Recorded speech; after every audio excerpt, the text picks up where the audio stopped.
Hi, Robert Coons here with four-time Ironman champion Heather Wurtele. We're in beautiful Kona, just 2 days before Ironman 2011. We're going to ask Heather a couple questions about the race. We're 2 days away, and what are your thoughts on the race? I'm super excited to be here. You know, I've had a really great season so far, winning 2 Ironmans, and just sort of feeling fitter and getting better at these things. So I'm really excited. It'll be really icing on the cake to do well here, and I'm just out to go and have a really solid day. Now, you won Ironman St. George this year. You won Lake Placid this year. Yeah. Those are both courses that really require a lot of strength on the bike. They have some hills involved. How does Kona suit you as a course? I think Kona's an excellent course for me in terms of the hardness of the bike. It seems like looking at the Queen K, it's a lot flatter than St. George and Lake Placid, but there's actually a fair bit of climbing, and it's really, I think, a strength-oriented course, especially if those winds get up to speed like they can. So, yeah, it definitely suits me, and I'm getting more and more acclimatized to hot conditions, so I feel like I'm in the best place in my career in terms of being able to deal with the heat as well. Now, you've come on really strong over the last couple of years as a pro, and really, even though you've raced Kona before, this is your first time when you seem like you're coming in full strength. What do you expect out there? How do you expect to do? Are you going in just to see how the race goes, or are you really going for it out there? I always race to really race. You know, it's I'm out there to do my very best, and if I do my very best, I know I can be among the top of the women. But again, it's one of those things you don't necessarily want to fixate on the result all day, because that's not the easiest way to free your body to really perform well. So I'm just still, even though there's so much more going on with all the top women in the world here, really focusing on just racing my own race and just having a solid day. Okay, great. Well, part of having a solid day is having solid nutrition. Yeah, I know you've really nailed it in your races in the past. Let's talk a little bit about what you're going to do for your nutrition on Saturday. Today's Thursday, so let's start with Friday, tomorrow. Your diet. Are you going to do anything special on your diet tomorrow as you prepare for Saturday's race? Yeah, what I do the day before the race when it's a hot one like this is I follow the salt loading protocol that we actually got from the Team First Endurance website originally, and we have a little video about that, so I follow that.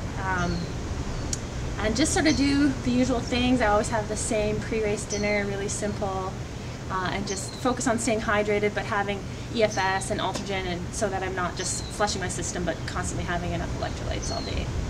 Okay. Race morning, what time are you awake? Usually around 4. Around 4, and what will you eat race morning? I'll have gluten-free cereal, and I'll have Ultragen, because it's probably one of the easiest way to get calories, because usually I don't feel like eating that much. And then I'll have a bit of coffee, maybe a banana, a bar, and then Ultragen sort of as I'm in transition, getting ready. And then usually I have a little sip of liquid shot close to the start, and then I'm off. Okay, so before you're having your breakfast, some Ultragen, a sip of liquid shot, and you're off on the swim. Yeah. Obviously, you're not taking in any nutrition on the swim, and hopefully you're not hydrating on the swim, drinking ocean water on the swim you either. always manage to swallow a bit of it, but yeah. And then you're on the bike. What's your plan on the bike?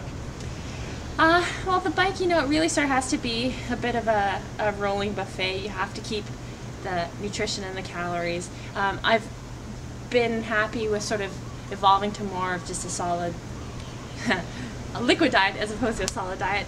So I generally just have liquid shot.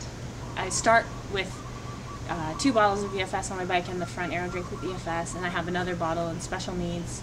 And then the rest of the time it's primarily just liquid shot and water from the aid stations. Okay, so in your water bottles you have 2 scoops of EFS, 2 scoops of EFS, and 2 in the front. Is that right, or a little different? Yeah, that's about right. That's how I do it.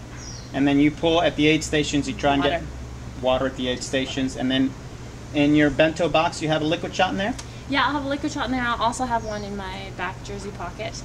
So I start out with everything I need, just because it can be a little hairy. Sometimes that special needs getting what you want, so I don't want to be reliant on that for my liquid shot, but I put one in there as well just in case something gets dropped, or, you know. Okay. New to Kona this year for the pros. On the run, they actually have your own special aid stations, which is really neat that they're doing that for you. What are you going to do different from other Ironmans now that you have that available for you? Or are you not going to do anything different? Well, because it's a new system and we haven't done it before, and I haven't raced, with the tables, and I don't know exactly how easy they will be to grab our bottles from, and how to differentiate them from other people's. I'm going to put like blue duct tape or something on mine.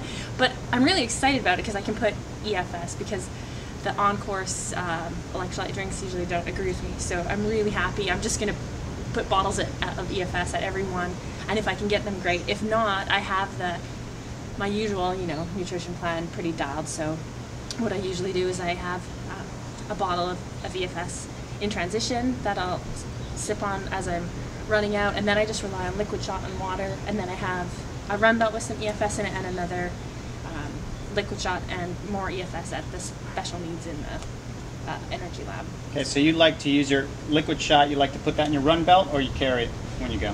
I have a really awesome new run belt from UltraSpire, and they have a perfect little EFS pocket in the front. So in the past I've just held it in my hand, which is all right too, but I think just form-wise it's nice to be able to tuck it in the belt, so that's what I'm going to be doing. Okay, great. Heather, I appreciate your time, and good luck to you on Saturday. Super, thanks so much.